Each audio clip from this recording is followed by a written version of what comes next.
This is episode 100 of Extraordinary Women Radio. Welcome to Extraordinary Women Radio. I am your host, Cami Gellner. Women are being called to lead with voice, vitality, and vigor. Each week, join me for wisdom-filled interviews with extraordinary women living out loud and making a difference in our world. Their stories will uplift, inspire, and spark your own purpose-driven journey. Hello, my extraordinary women friends. This is episode number 100 of Extraordinary Women Radio, and what a ride it has been. I love this podcast. I have had the pleasure of and honor of interviewing so many extraordinary women from around the world, 100 of them to be exact, doing so many extraordinary deeds for our world.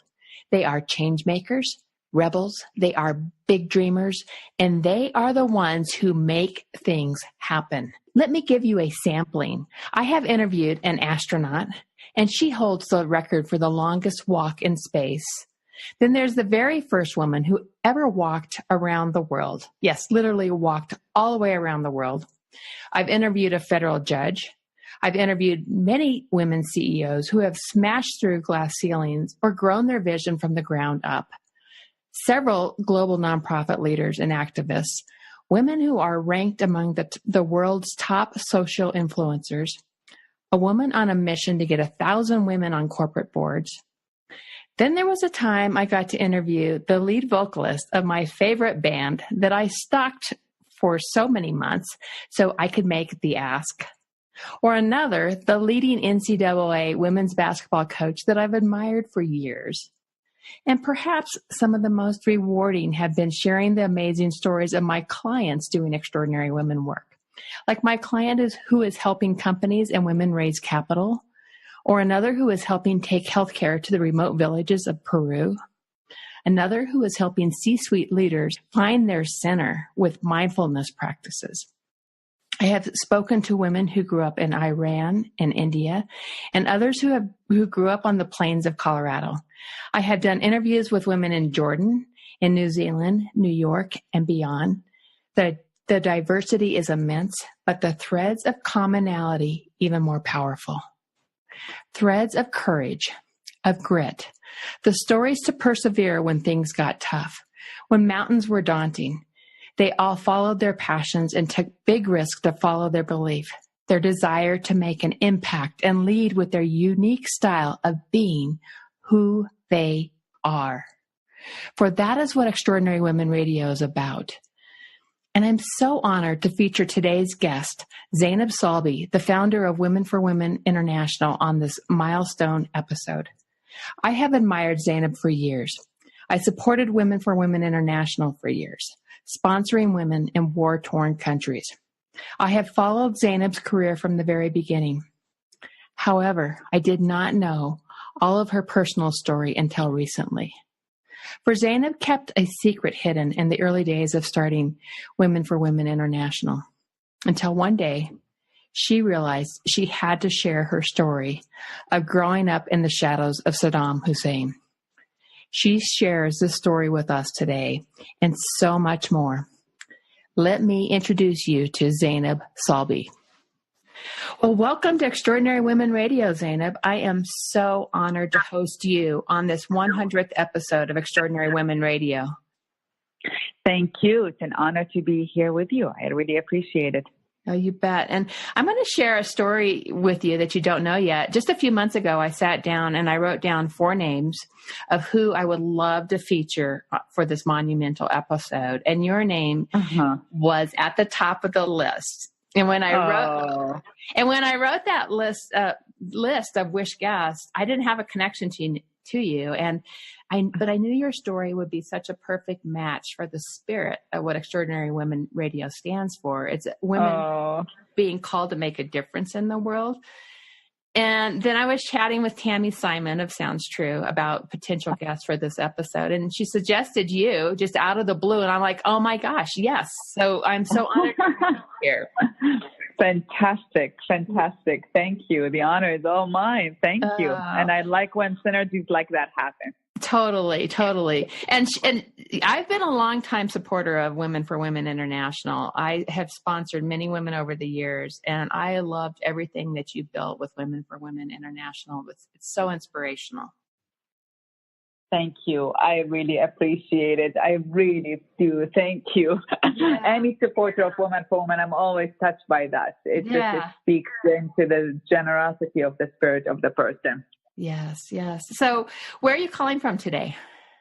New York. You're in New York. Okay, awesome. Yeah. Awesome. I'm sure you're always on the go. So I am indeed. Yeah. And I've been reading your book, Between Two Worlds, and such a great book, by the way. And you took a big risk with vulnerability with that book. And you were at a place in your career where you'd built just an incredible organization, Women for Women International, and had helped over 400,000 women around the world. And yet you had a secret that you were keeping hidden. Can you tell us about that, and tell us what was the catalyst moment that really brought your truth forward?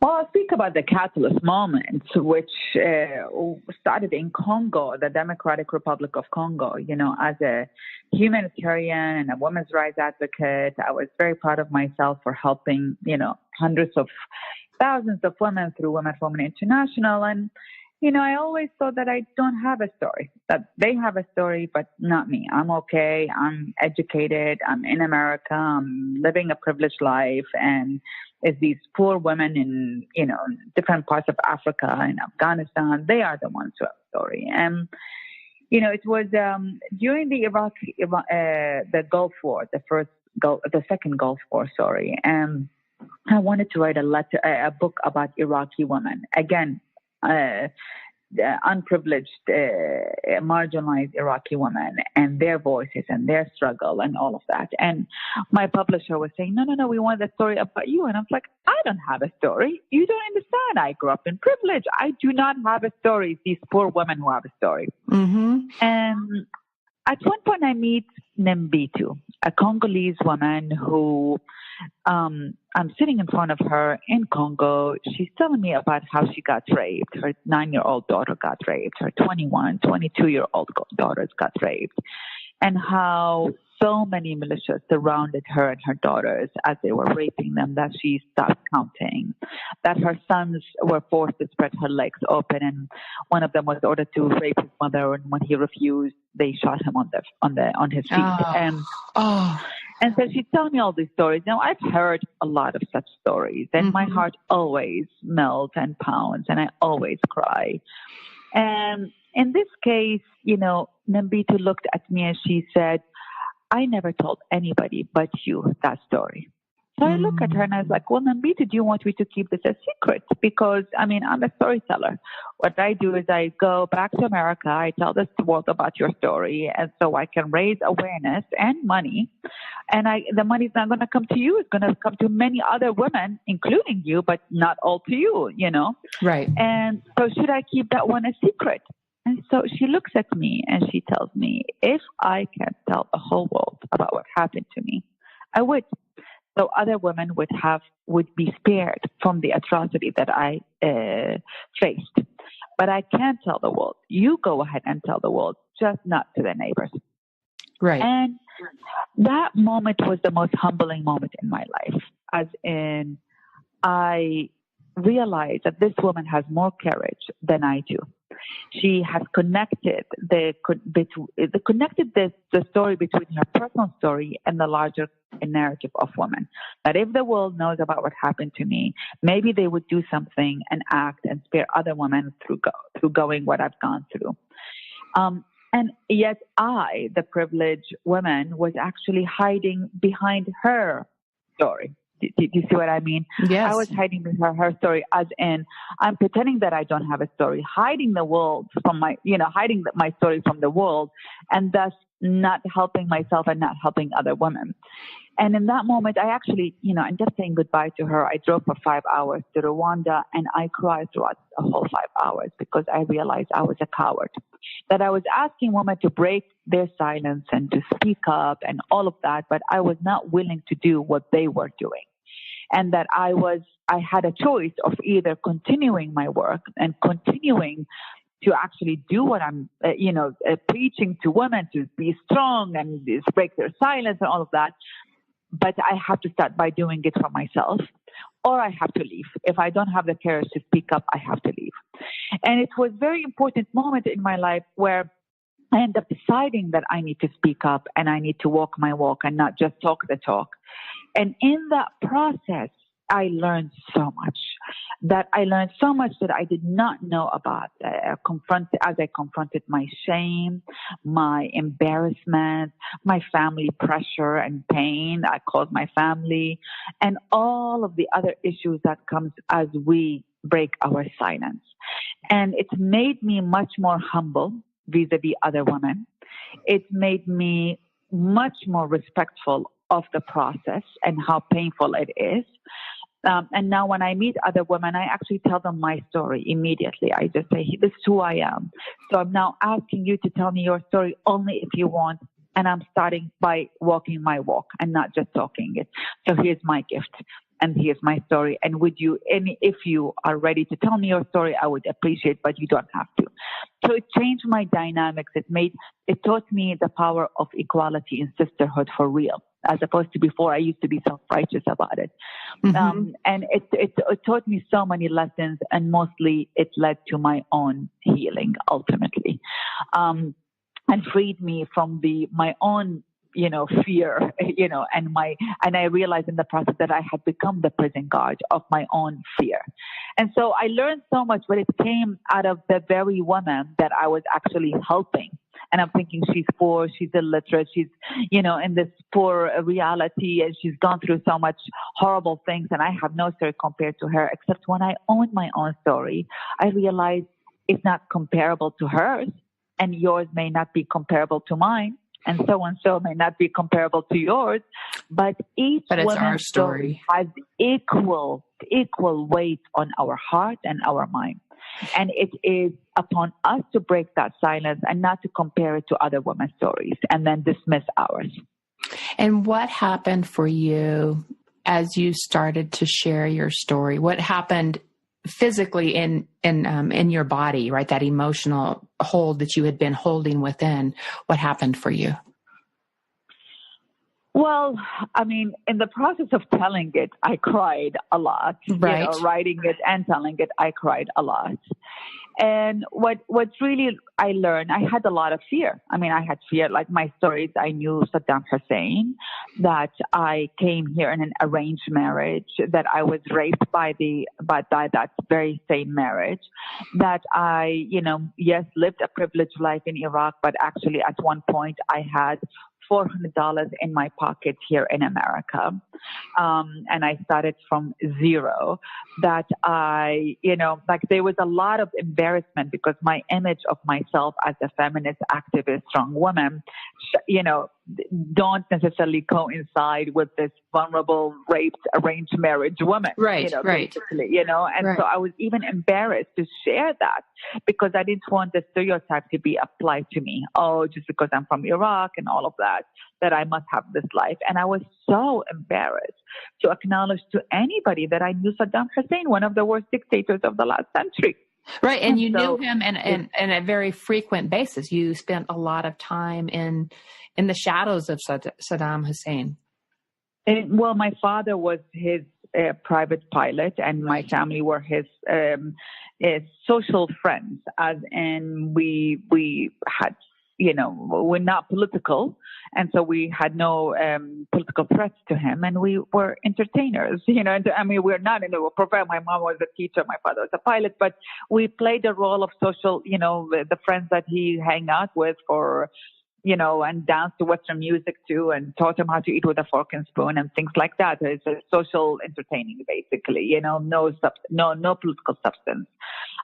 But that horrified me because I really was worried and believed that if I tell anybody I knew Saddam Hussein, that my actual face and my identity would disappear and he would take over. His identity would so be overcoming mine, overwhelming mine. Right. And so there's a lot of the thing that I carried was heavy. And what I realized when I broke my silence is a couple of things. One is that you actually do take a leap of faith when breaking your silence. It is like jumping off the cliff, not knowing whether you're going to land or not.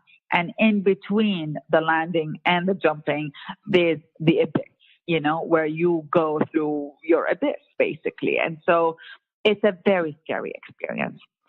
2, I learned you always land one way or the other. You fall on water, you land on your feet, you land because you find your wings and fly, you land. You'll be okay, one way or the other, Third, I realized I actually, in the process of my fear, at one point, I became the prison guard to my fear.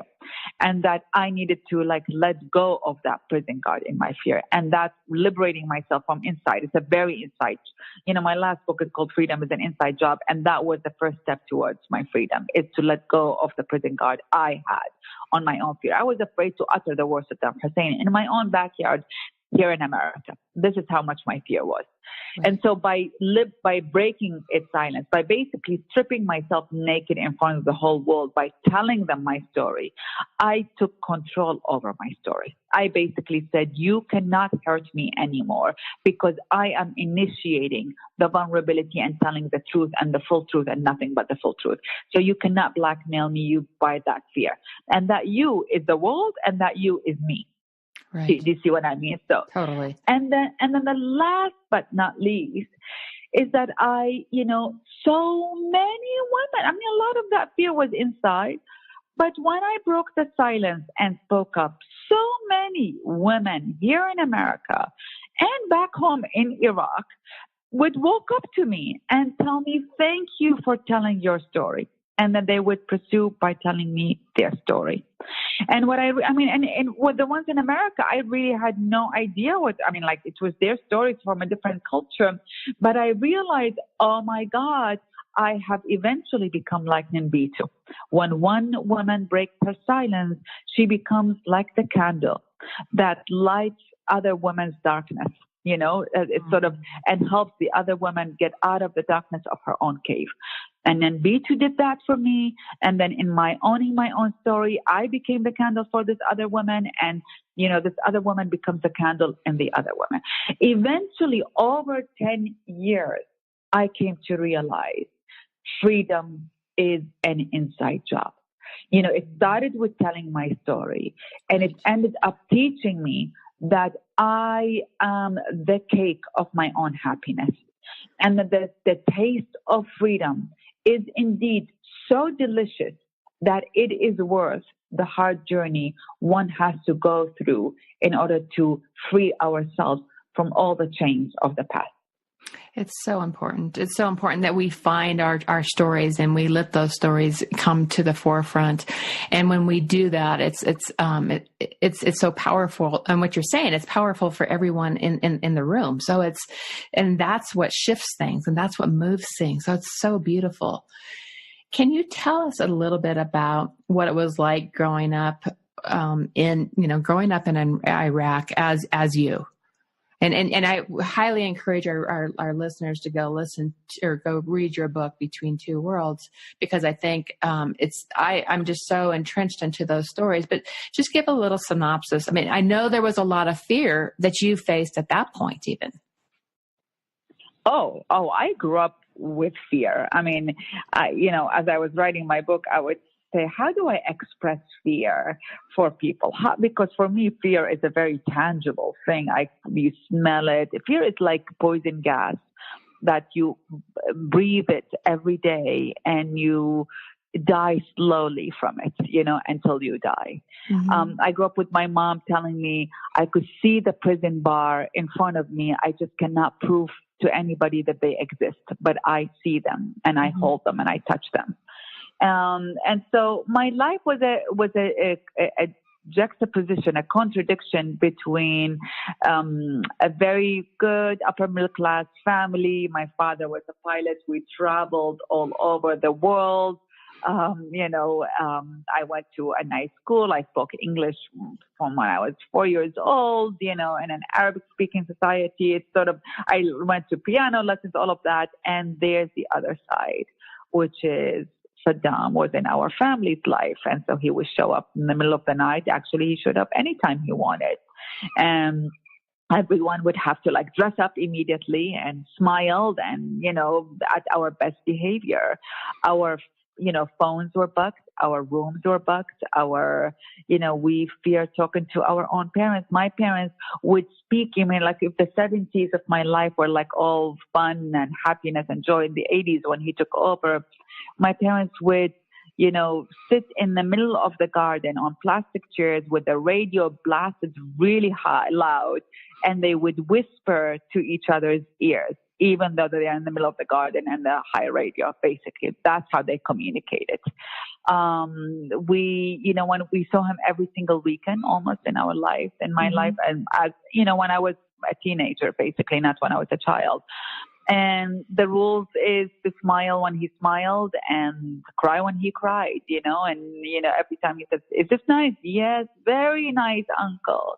Is this sad? Yes, very sad, uncle. We just would to mimic his emotions as a way to survive. And my mom would tell me, it's like, do not look him in the eyes. Do not look him in the eyes. He knows how to read eyes.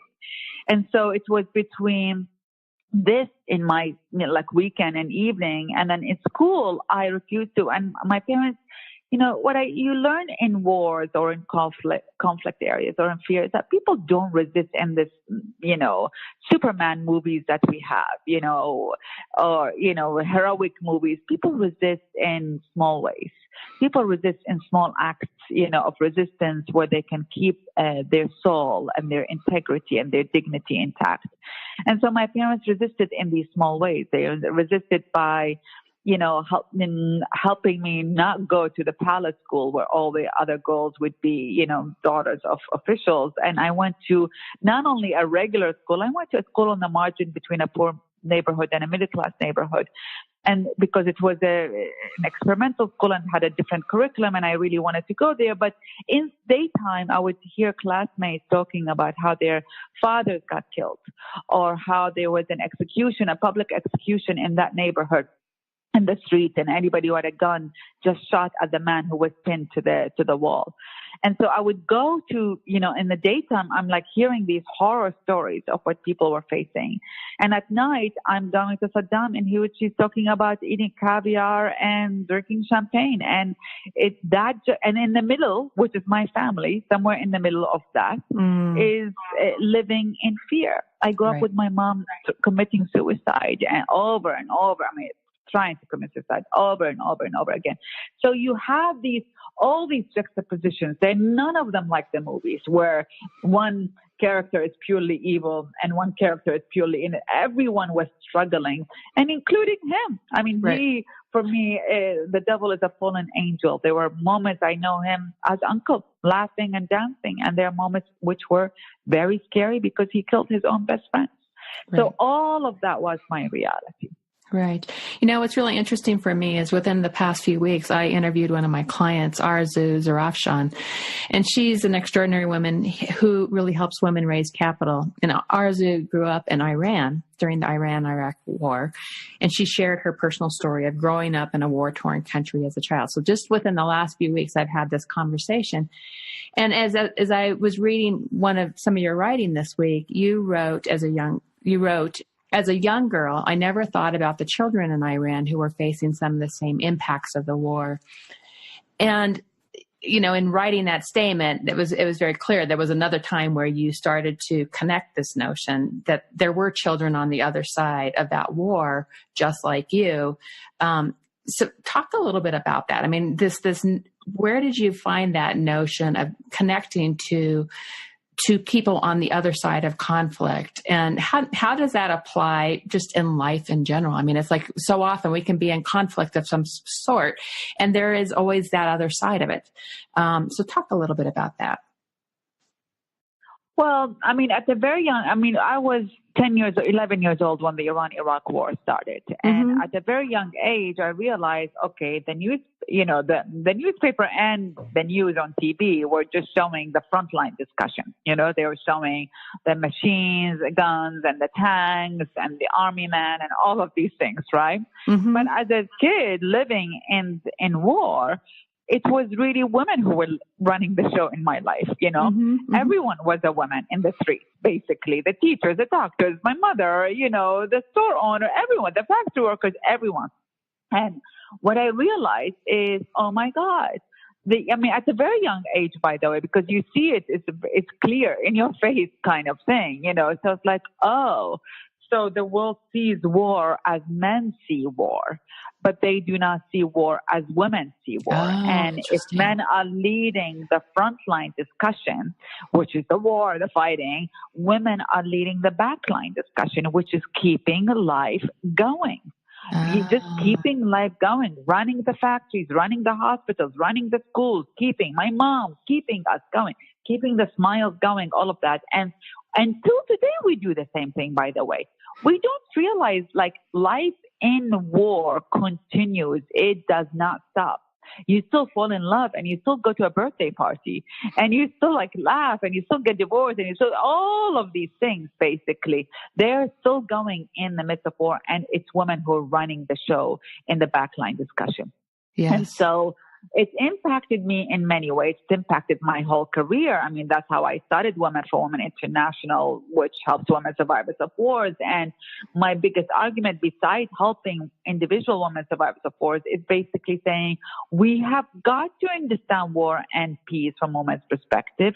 And we've got to define war and peace not only from weapons and stopping the fighting, but actually stopping the fighting and building peace. And women define building peace in a different way. Not only stop fighting, they define it in building institutions and infrastructure and keep, get us, we need to get the schools better and the bicycles and the jobs and all. They define it in a very, very different perspective than men do. And so that impacted me a lot. And it became beyond, that's how I see a war right now. And for 20 years, I worked in war zones. That's the mission of Women for Women International.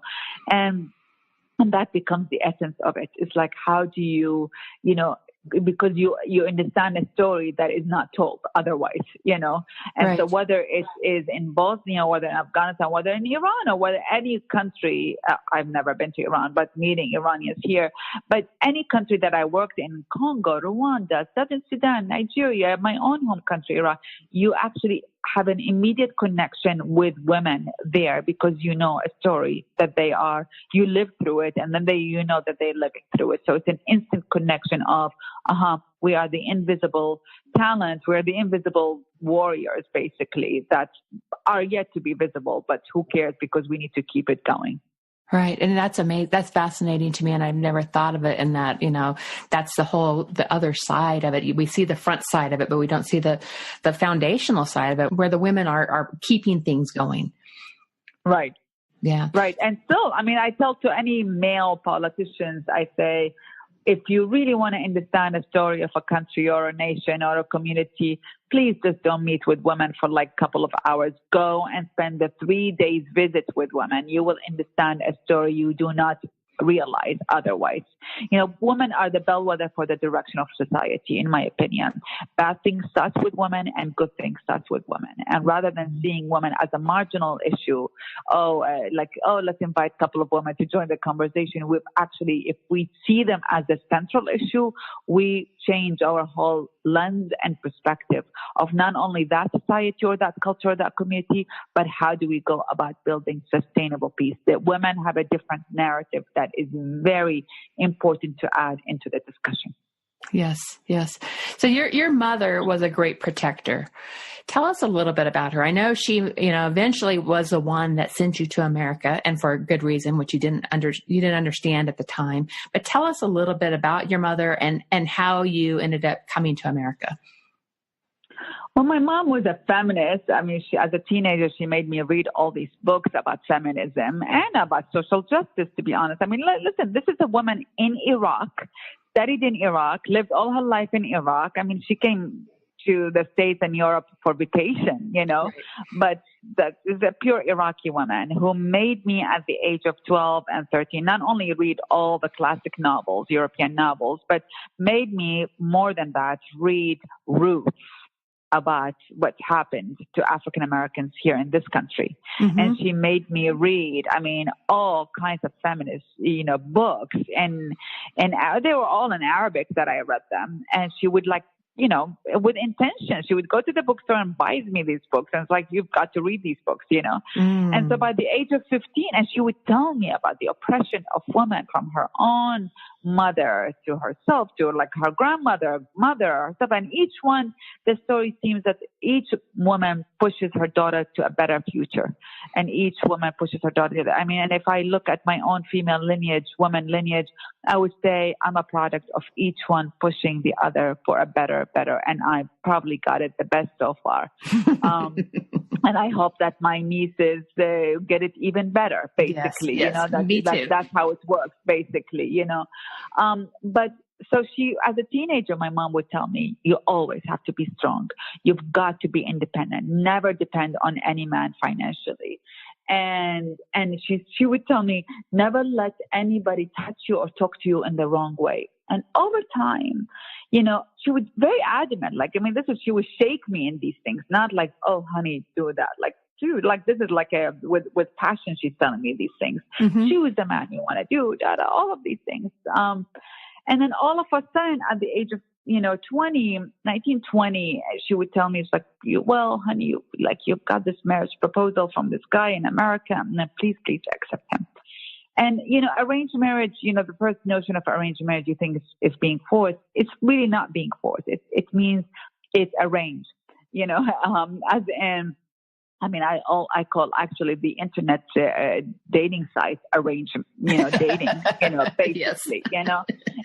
But basically that's what it is. Of a man who wants to look for a bride, you look at the bride, you connect them, and then ultimately it's their decision. But, it was pushed. It was guided. It was guided, right? Yes. And then you really don't, anyway, so more or less on that. In my case, I didn't know him. He was much older than me. I said no, but my mom would cry vehemently. I've got a lot of marriage proposals from these arranged marriages kind of thing. And I would always say no, and it's not a big deal. On this one, my mom would cry and would tell me, you've got to accept the marriage. Please, please, please just go to America. Just go. Do whatever you want to do after that. But right now, just go. And also, the truth is I just wanted, I said yes, not because I knew him, not because I liked him, not because of anything. I said yes, simply because I wanted my mom to stop crying. Right. And when I entered America and we entered to Chicago and I saw him waiting for me at the airport, and I tell you, I was just like, I got anxiety the minute I laid eyes on him. It was like, ugh, And not because he was bad looking or anything, it's just like whatever. I just got anxiety. And, the marriage happens very fast. My parents go back to Iraq within, 2 weeks, basically within a month of my arrival to America. Iraq invades Kuwait. My family are back at home. I'm a new bride, and I end up, few things happen to me. One is the night of our wedding till I left him 3 months later, the man was violent, verbally and sexually. Mm-hmm. And my family were in Iraq, so I couldn't call them and tell them, I need to get out of here, help me. Right. And I basically had I was vulnerable. I was basically left to his own protection. And a long story short, I end up leaving with $400 in my pocket, 2 suitcases of designer clothes, but $400 in my pocket. Right.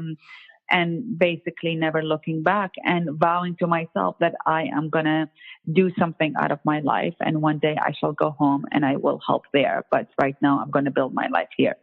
And that was my beginning in America. And that was the day I left him was September 1990, end of September 1990. And here I am, Here you are. And the seeds were planted from that space. Now, and before I move on to that these seeds, there was reason your mother wanted you to leave Iraq.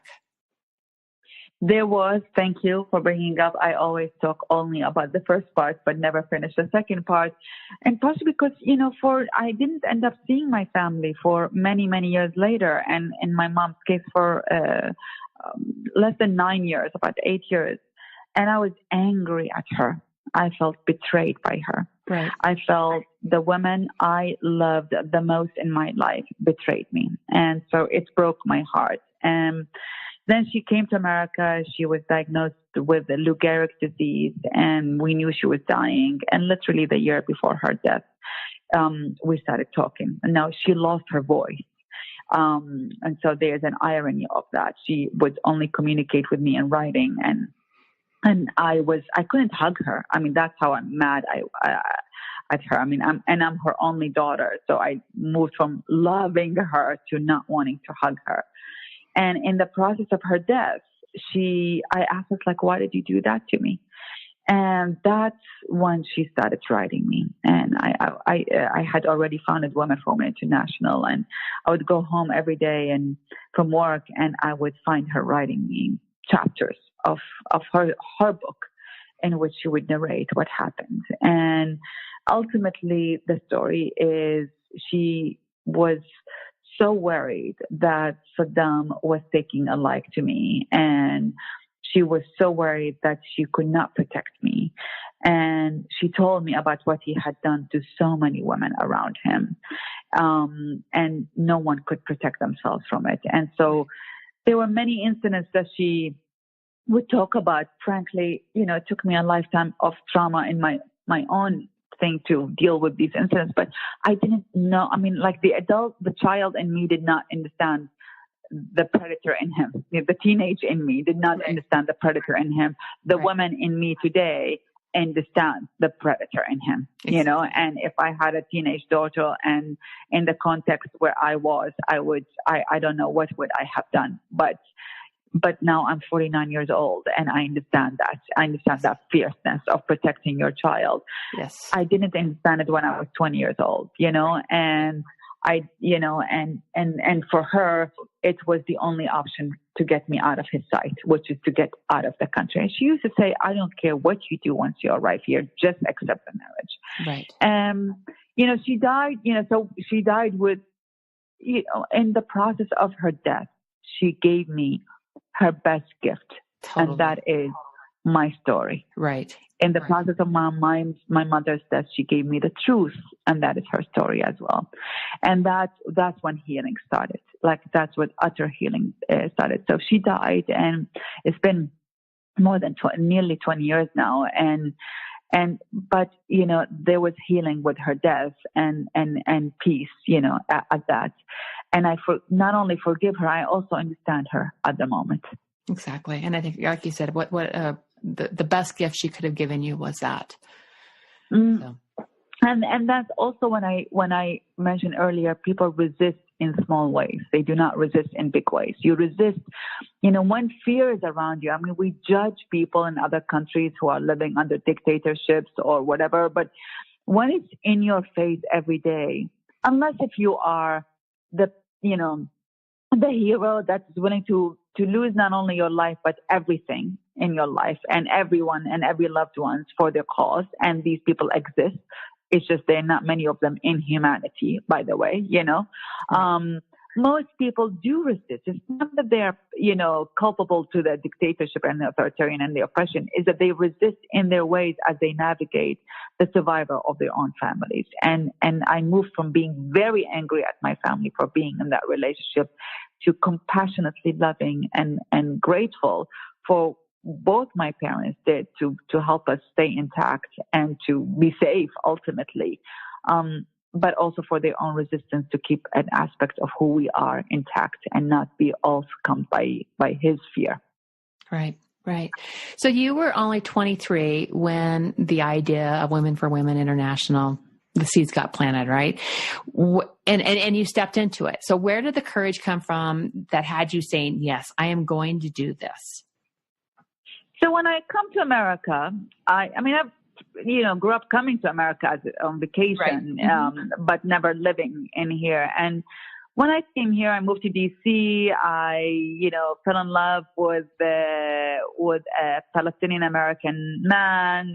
We got married, and I was like opening my eye to this whole idea. And I went back to college in here because I left my college in Iraq unfinished. And so I was opening my eye to this whole idea of, wow, there is a freedom of expression, and there is like people are, they can say what their mind, whatever is in their minds, which is amazing because, I grew up fearing my own walls in my own bedroom, Right, right. And so I learned. I was taking a class about the Holocaust, and it was my first time to take learn about the Holocaust, at George Mason University. And in that same month, there was news coverage all over the media, and in particular Newsweek and Time Magazine coverage of like front page, the image of Bosnians in concentration camps and rape camps. And as I was reading about the Holocaust and people were saying never again, I actually was seeing similar images, different, but similar, in terms of concentration camps happening today. And it was a very basic, I would say, innocent, childlike calculation. That was wrong. And we said never again. So this is happening. So we must do something. Like it was like 1 + 1 = 2. We have to do something. Right. And at the beginning, I demonstrated. As we all go to demonstrations these days, right. I went and demonstrated and all of that. And, I shouted here and I would go in the bullhorn and no peace, no justice and all of these things. And, participating in the silent demonstrations and all kinds of demonstrations. And honestly, about 3-4 demonstrations later, I was like, this is not going to work. What? We feel good about ourselves for these hours that we're in the demonstrations, but we're not helping the people. We need to help the people. So there were no websites at that time. I picked up the yellow pages and I started calling women's organizations and saying, what are you doing to help women in Bosnia? Long story short, one of them said, when all of them were saying not, come call us after 6 months. But one of them said, listen, we're getting the same call from the Unitarian Church. Why don't you call them? And I call the Unitarian Church. I tell them this is what I want to do. They meet me. At that time, I tell them this is what I want. I come up with an idea of because I didn't have money. I didn't have anything. Right. I have work experience. I just wanted to help and I didn't want to just demonstrate. And frankly, I stopped demonstrating afterwards because for me, it's about tangible actions and demonstrations work, making a statement. But after the statements, we need to act basically. Right. And so, so now I went and they said, okay, we'll support you for a year. And after that year, you're on your own. And sure enough, that's the foundation of Women for Women International. It started with that story. And I started asking every woman to support one woman at a time by sending her $30 a month. At that time was $20 a month. It's over time increased. And sending her a picture and a letter of yourself. And because I wanted to always create equality between women, because, it's easy that we think that, we are saving them. She's the victim. I'm the savior. But for me, we are just simply more privileged than those who are in war zones and who may look different. Mm-hmm. It's a fluke. It's a luck that you are in this country and Absolutely. She is in Afghanistan. Exactly. It's just, and we cannot take that luck for granted.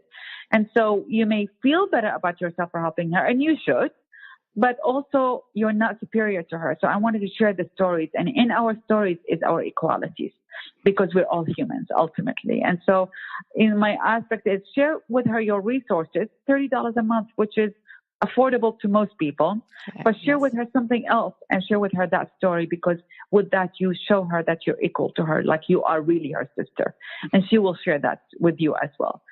And sure enough, it started with me distributing aid to 33 women in Bosnia and Croatia, actually at that time in 1993, September 1993.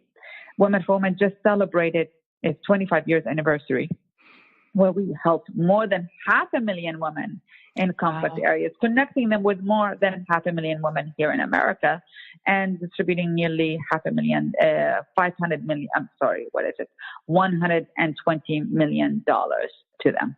Wow. And so it's all sprang from basically I was not technically a refugee, but technically, not legally a refugee, but technically a refugee, in here in this country from Iraq, escapee from an arranged marriage with $400.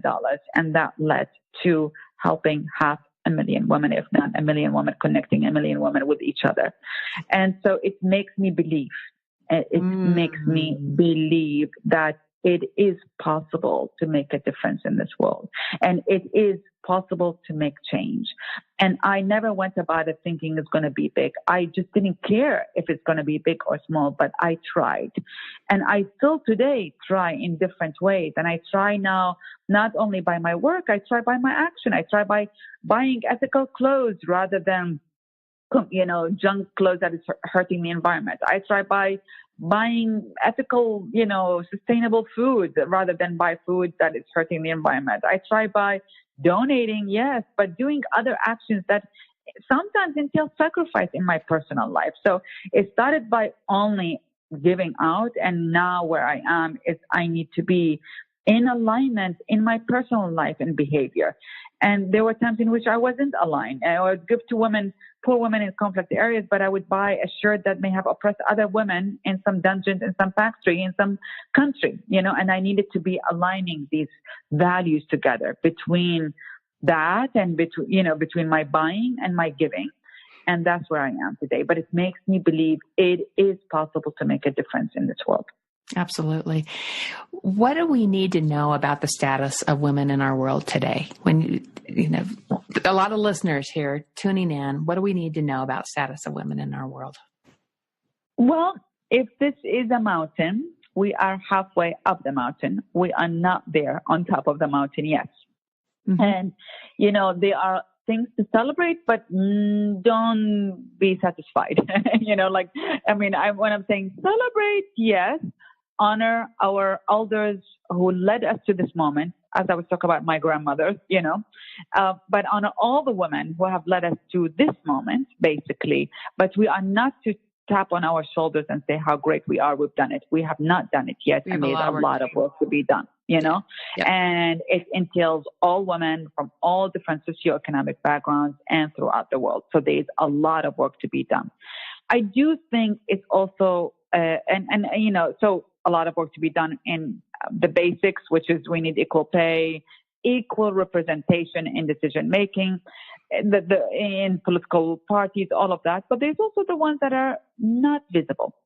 As in, we need to pay attention to domestic workers, for example, and are we treating them equally and, protecting their labor rights when their employers are mostly women, us, Are we walking our own walk? Not only asking for equal pay in my corporate work, but am I paying my house cleaner or my nanny or the caregiver for my parents? Am I paying her and treating her and protecting her labor law, practices, basically, So do you see what I mean? So we need to shift, in my opinion, where we're not only the victims are asking, but are we the oppressors of other women? Right. Owning our responsibility.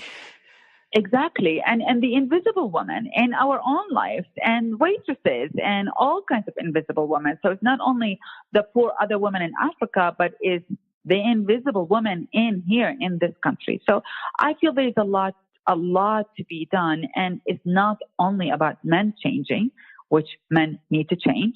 And it's not only about patriarchy, a system outside of us needs to change, which it does need to change. But it's also about us women who are a product of patriarchy, who are within the system of patriarchy.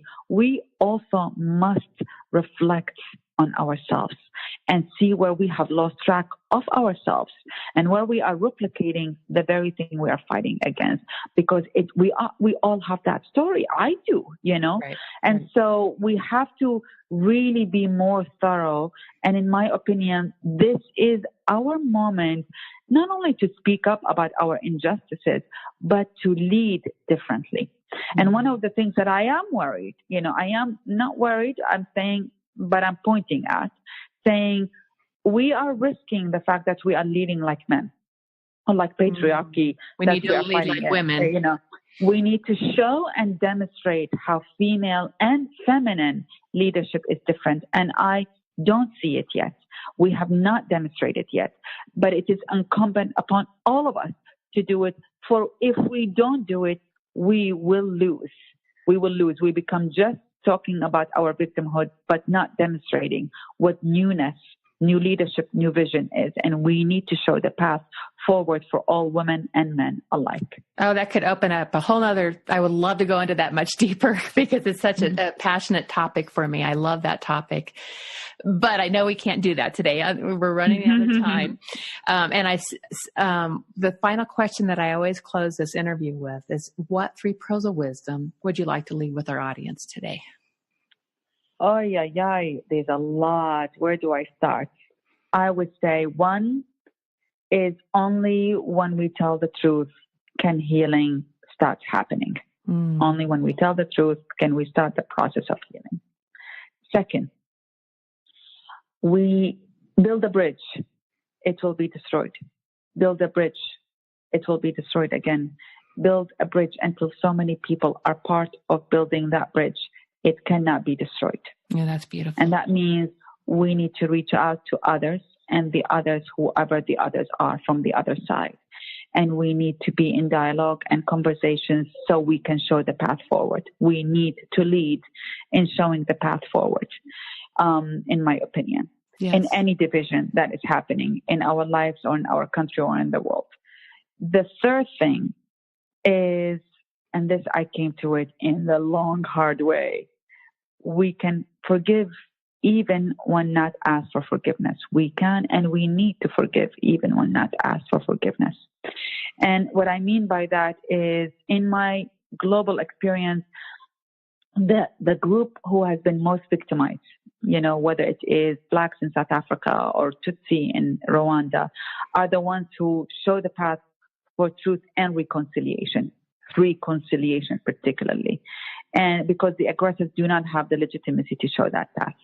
And so we are now at a moment for all women to start reflecting and discussing what is the path for truth and reconciliation in the war between the sexes at the moment, and in a divisive moment for all of us. And so start by telling your story, but don't think it's done. 2nd, start engaging in dialogue. And 3rd, how do we envision a story for all of us collectively, women and men included?